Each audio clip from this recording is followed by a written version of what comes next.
Babysitters of Reddit, what seemingly normal parents had dark secrets. My daddy hits my mommy sometimes. For that one, I was still in high school. I told my mom what she said, and my mom went to the police station to report it. I like it when you're here, not the other lady. She's mean and she makes me sit in the closet. This little girl was referring to her dad's girlfriend. I told the dad about it and never saw the girlfriend around again. And for some comic relief, my older brother and I play swords in the bathroom. Daddy taught us how. Asked him to show me with his action figures what he meant, expecting the worst, and he says look. And goes in his dad's closet and pulls out these giant foam swords. Whew. Thankfully not all in the same house. I was babysitting for a local family who owned car dealerships. I answered the phone hello as one does, and it was the father who didn't know his wife had hired a babysitter so she could go to an appointment. He started in with the stupidest sexy voice until he realized it wasn't wife. He hung up. Later he was caught cheating. I never really babysat for anyone besides family, but I did dog sit for a woman and her husband for a while. She gave me a tour of the house the first time I went over there, and there was a room in the back of the house that was filled with dildos and other sex toys. She sold them as a side hustle and wanted me to know they were there in case I was uncomfortable. They paid me well and left a great review on the site I was using. I wish they never moved, lol. I loved their dogs. I babysat a lot when I was 13 to 15. At the time I lived in a small town. I was a very popular babysitter as I also worked at the daycare center. Often I would have kids from 2 or 3 different families at once. I didn't care, I got triple the pay for having 3 different groups of kids. I was recently told why I always had groups of kids like that. Turns out the small town had a swingers club and I was the go-to babysitter for their different groups. One family I still don't know what was up with them. It's like they were squatting in a model home or something. It was a fully furnished house that looked to be straight out of Better Homes and Gardens magazine, but there was nothing in the drawers, fridge or cabinets. No toiletries in the bathroom, except for toilet paper. No food or silverware in the kitchen. No clothes in the closets or in the kids' drawers, and no toys. The lady just told me to order food for the kids and they watch TV. It was weird. I used to babysit for my next-door neighbor who had an 8-year-old girl and a 5-year-old boy. I was 13 when I started babysitting for them, and I knew off the bat the kids were an interesting duo. To say the least, and I have too many stories to tell from when I was watching them. We all went to school together. So when we got off the bus, we'd walk to their apartment and I'd watch them, made sure we got homework done, and make them the snack of the day. One day, we had a half day at school, and I think the mom forgot, because when we walked into the apartment, I heard one of the doors shut. At the time, we thought it was an intruder, so I grabbed the 5-Yo's baseball bat, told them to stay in the room, and I'd do some investigating. I opened the bathroom door, and there was the mom, half naked, but the guy that wasn't her husband. She gave me all the money in her wallet and her business card. She was a photographer and told me to never speak of it again. I caught her cheating and made out with $400 and a $650 photo shoot package, took pictures for all the upcoming holidays so I could keep giving gifts to my family. I babysat them for about 3 months before they moved away. I was babysitting once and the kids were wrestling in the living room. All of a sudden the smell of dank filled the room. I hear the kids stop and say, "What is that?" One of them had knocked over a big tin can on a shelf and the parents' weed stash spilled everywhere. I sent the kids away and cleaned it all up for them and put it back. I babysat for the local policeman when I was teenager. He always came home very drunk and in a weird mood, and one time brought out a homemade Ouija board and persuaded me to take part with his buddies. Always paid me really well. Edit to clarify. I used to babysit when I was around 13 to 14-ish. My neighbors and 3 kids. Ages 4, 7, and 11. The house was really nice, always clean and tidy. One time they asked me to babysit for a couple hours. Okay, no big deal. They paid me $6 an hour. When I got there they made the kids shake my hand and say thank you for babysitting us. I thought it was weird, but it was whatever. The parents left and the kids wanted those dinosaur chicken nuggets, so I made them some. As they were eating, the 7-year-old asked for a toy. She said it was in her parents' dresser. I didn't want to snoop around, but if she wanted the toy, I get it for her. I went into the parents' room and found the dresser. I opened the first one and all I see are stacks of cash. Okay. Weird, but not my business. I went back out to ask the girl what dresser drawer it was in. She goes over and literally points at the second drawer and said, "Oh, don't open that one. It has bags of sugar in it." That's what I hear mommy say. I was like, oh. Okay then. She grabs her toy from the 4th drawer and runs off. I did take a peek in the drawer and sure enough, under the socks were bags of cocaine. I was shocked, but I didn't say anything. I put everything back where it was and left the room. When the parents got back I took the cash and left. Never babysat there again. TLDR, babysat some kids and found cocaine in the parents' drawer. Not so much as dark but really sad. I babysat for a typical upper middle class family. Dad worked, mom was stay at home. The mother was always a little overprotective, like checking on their daughter the second they got home, but I didn't think much of it. One night they came home and we talked a little. She mentioned how much she loved children and her daughter, so I asked her if they ever thought about having another. She completely broke down and explained that she had multiple miscarriages before and after her daughter, so they stopped trying. I felt really awful and really sad because it seems like she wanted another baby. I was babysitting for my neighbors. And they were super nice people. 2 kids, very Pottery Barn people. They would always come home late, with no cash to pay me, but they'd come by my house literally the next day with the cash, so I never minded, but I was always a little confused as to how they spent all their cash at dinner and a movie and somehow didn't plan to pay the sitter. And how they managed to stay out till 3 a.m. just doing dinner and a movie, and they were pretty wealthy, so it wasn't like a waiting till payday thing. Once before they left, when they were in the other room saying goodbye to the kids, I went to move the wife's purse and saw a really big roll of singles. I brushed it off, but then another time their daughter had an allergic reaction and I texted them as so's. When I got a call back, I picked up and heard club music. It was a couple sittings after that when I left through the back door and saw the husband in the garage, shaking glitter off their clothes, but I realized they were probably going to a strip club. When I went to college, they switched to using my sister as a sitter, and I sat down with her and explained where they went and not to ask or act suspicious. They were good parents, and it's not like a problem, it was just super not the vibe they gave off, and I kinda found it hilarious. I'm not sure if this counts, but this is my secret between myself and my nephew. My sister was 23/24, and she was going through her divorce. She and her 3-year-old son came to live with us. I was in high school at the time and devoted all of my after-school time to him. He and I were close. We were so close I would be on the couch with him in my lap at 3 a.m. watching In the Night Garden for the billionth time. Still in my school uniform, but now smelling of regurgitated milk and doing math homework with my left arm. Meanwhile my sister would be out partying and whatnot. One day, it was just my nephew and I. At the time he was I think around 4. I was in my school uniform, getting ready to leave for school. He was helping me get ready by putting his favorite toys in my bag. As I was heading out, I told him that I loved him like usual, and he replied, "I love you too, mummy." I was stunned, but I was already running late, so I brushed it off and went to school. After that, when we were alone, my nephew started calling me mummy. He was genuine. I asked him what about mummy? And he tells me how she doesn't really love me. You love me. And nanny loves me.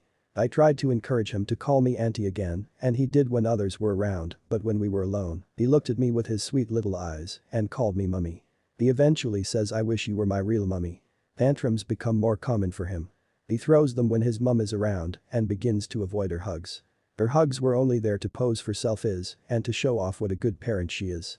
He would start crying and screaming and get sent to his room for misbehaving. My mum, nanny, and my sister would go out and leave me in charge. I would then go to my nephew and give him a big old bear hug. I'm not the parent and he isn't my child, but our secret was mutual. I wished he were my child and he wished I was his mum. We had to keep our wishes secret because if my sister knew that I was ruining her image by taking all of the mother-son love, then hell would have broken loose. She was all about self-image to the point she became a compulsive liar, and she also has some other mental problems. His teachers noticed our bond when he entered primary school and his after-school babysitters knew about his other mum. My nephew is 10 now. I don't know if he remembers any of this, but the other day was my birthday, and for the very first time, he tried to earn money through chores to buy me a gift himself. It was a Squirtle amiibo. The elder my baby nephew and I developed a secret mother-son bond that only teachers and babysitters picked up on, and it had to be secret because his real mum is crazy. I used to nanny for a family. At the interview they seemed totally normal, even the first day wasn't too terrible. I quickly realized that both parents were abusive. Mom had severe anger issues and was medicated for some condition related to it. Dad was a borderline sexual predator who constantly talked about how gross looking his wife was and how if she didn't stop being a bitch, he'd divorce her. Their kids were just as bad. One of them was also medicated for behavioral issues. I found out later that the reason they were hiring a nanny opposed to daycare was because their kids had been kicked out of the daycares in the area. Nope, the fuck out of that situation within a few months. When I was 13 to 14-ish, I used to babysit 2 kids while their parents went to Amway functions. One night, for whatever reason, I looked behind the couch and saw a bunch of magazines. I collected them, thinking they'd been dropped behind there by accident by the kids I babysat.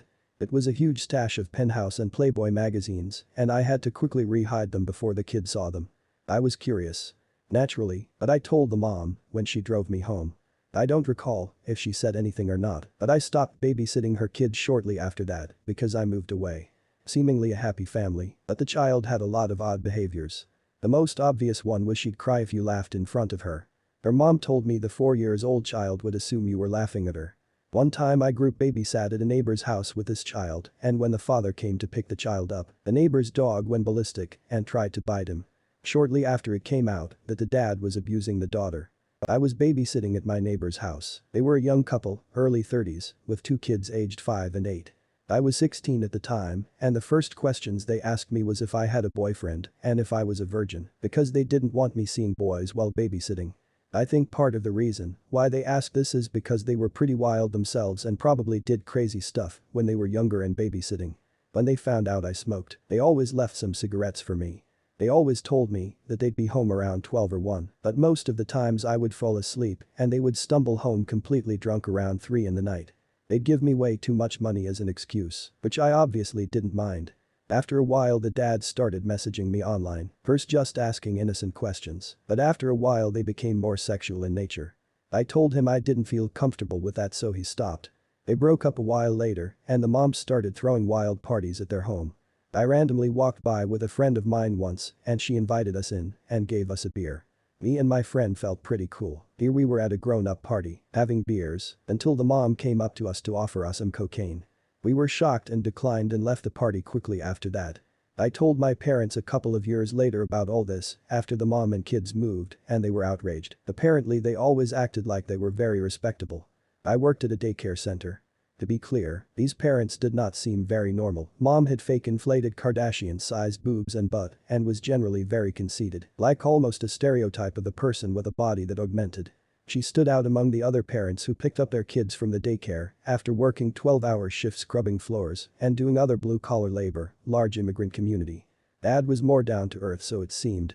Younger brother, age 7, told me he was anxious one day. He tended to be a worrywart, so I wasn't surprised. But I asked him why.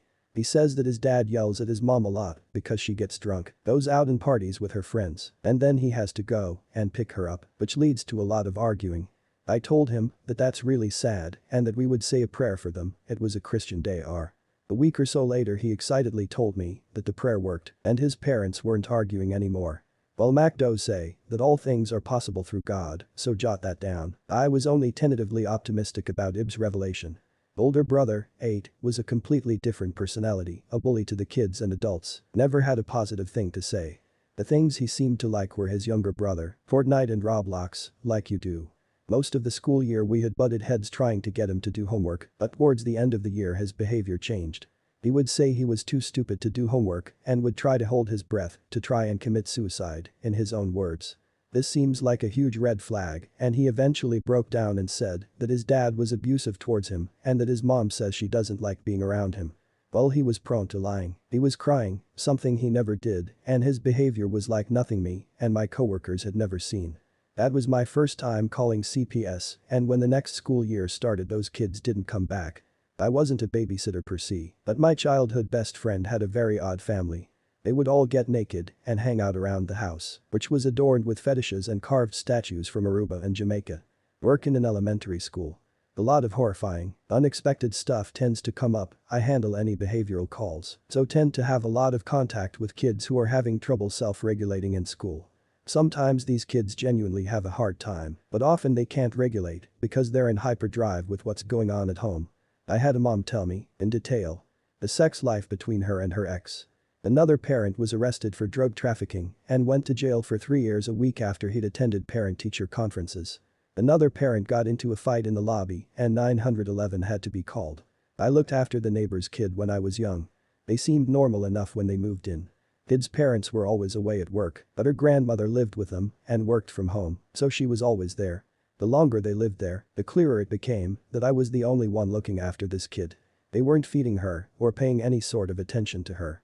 And grandma didn't work from home so much as play computer solitaire all day. Their dogs pissed and shit all over the carpets and they just left it. They let the dogs wander outside unattended and eventually one got hit by a bus. My mom took her to the vet and she recovered. They let her wander again, now mostly blind and crippled. Eventually she wandered off and didn't come back. They never looked for her. Eventually they moved. They tried to take the appliances with them. Ripped the stove, cupboards, toilets, dishwasher, etc. out of the walls and tried to drag them out to their truck. Realtor caught them and there was a big fuss about it. These things were there when they moved in. It's been more than a decade and I still worry about that kid. I babysat for this one family only a couple of times when I was 16. But on the first night they just casually talked about how I needed to call the police if the kid's bio dad turned up at the house. I was then told I would need to barricade us all in their master bathroom and I should call them and their lawyer. Custody battles suck. Not a deep dark secret. But as someone with 15+ years in childcare, it's pretty common for a lot of wealthy parents to prioritize their jobs and themselves over their kids. Kids can sense this and usually develop some sort of unhealthy way to get more attention. The response is usually to throw money at the problem instead of genuinely getting the kid help or re-examining their family structure. It's always so deeply sad to me. The few families I have worked for, I genuinely wondered why they had kids. I understand parents need a break and people have to work, but man, it was so sad.